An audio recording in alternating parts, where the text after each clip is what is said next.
오연나 유족의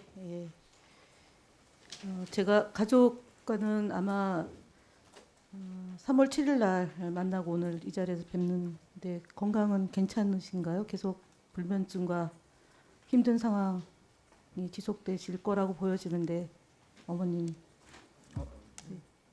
왔다 갔다 합니다. 네. 외삼촌도 힘들다고 지난번에 저한테 말씀을 하셨는데요. 네. 사실은 박정훈 의원이 저한테 얘기한 거, 그다음에 그 직후에 언론에 보도된 거 사실 관계를 바로잡지 않고 그냥 묻어뒀습니다.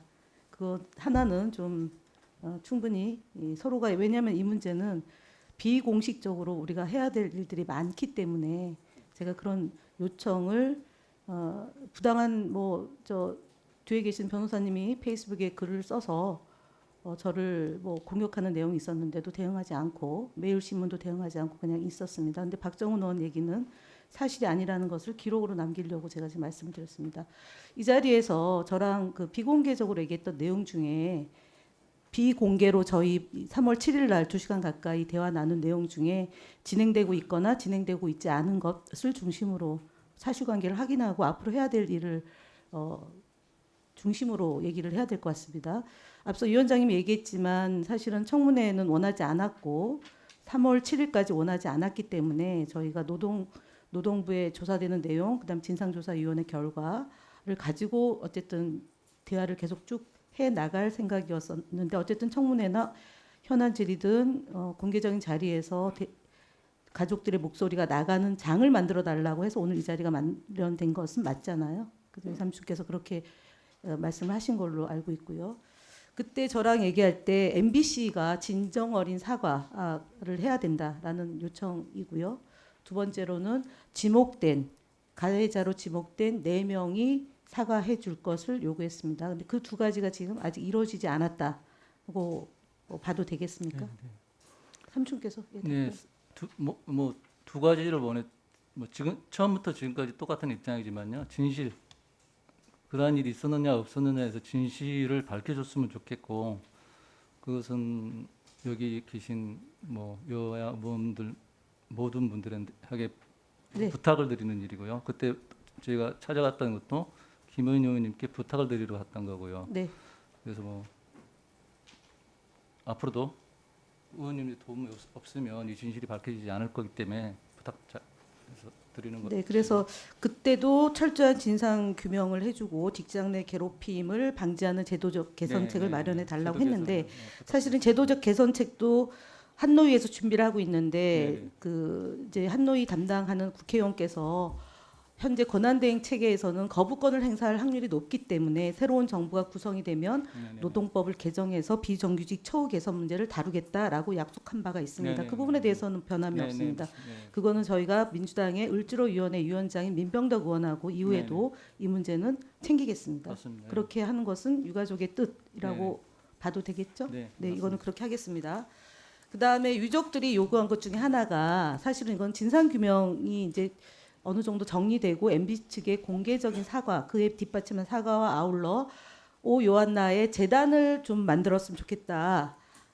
고인을 추모하고 동시에 프리랜서 및 비정규직 노동자를 보호하고 제2의 오 요한나 사건이 발생하지 않게 하려면 재단을 설립해야 되겠다라는 말씀을 하셨습니다. 이 부분은 추후에 저희 정치권과 MBC의 진상규명 조사가 나오고 하면 진행해야 될 좀 중장기적인 과제입니다. 즉각적으로 될 수는 없는 거니까 이 부분은 진상조사위원회 오늘 와 계신 우리 기획본부장님, 경영본부장님, 이 내용은 모르고 계셨죠? 제가 비공개로 지금까지는 공개하지 않았던 내용입니다. 가족의 요구사항입니다. 저게 요구사항인데 이 부분에 대한 것은 추후에 논의를 해 나가면 될 것 같습니다. 사실은 어저께 제주항공 그 무한 참사에 대한 특별법이 아주 신속하게 처리됐습니다. 그 배경에는 사실 대통령이 없음으로 인해서 훨씬 더 속도를 냈다고 보여집니다. 그래서 지금 이 문제도 억울한 죽음, 사실은 MBC에서 직장을 다니다가 죽은 사람은 2명입니다. 한 명은 이용마 노조위원장이고요. 두 번째로 오 요한나입니다. 그렇기 때문에 이 문제는 같은 그 MBC가 추구하는 민주주의와 인권, 그다음에 공적 책임을 다하는 그 자세로서 임해야 된다라고 봅니다. 충분히 협의와 논의가 가능하겠죠, MBC 측에서 나온 책임자분? 네. 네, 당연합니다. 이후에 논의에 가는 네. 걸로 하겠습니다.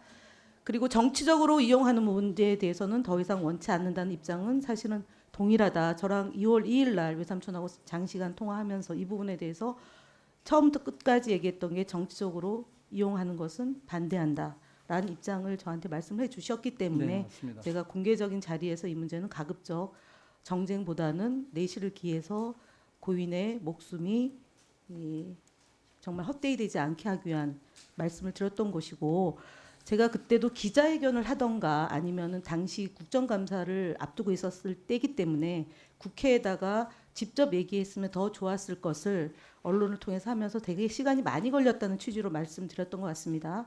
그리고 그런 그러- 부분이 저기 의원님하고 저하고 좀 대화에 오해가 있었던 것 네. 같습니다. 아까 처음에 제가 시작했던 말씀도 의원님이 제 의도를 좀 오해하신 것 같고 저도 의원님이 하신 말씀을 좀 오해했던 것 같습니다. 그래서 제가 얘기했던 거는 기자회견 국정감사 때 충분히 다뤄질 수 있는 문제였는데 너무 늦어진 것에 대한 배경이 어떻게 됐는지 궁금해서 여쭤봤던 내용이고요. 네, 네.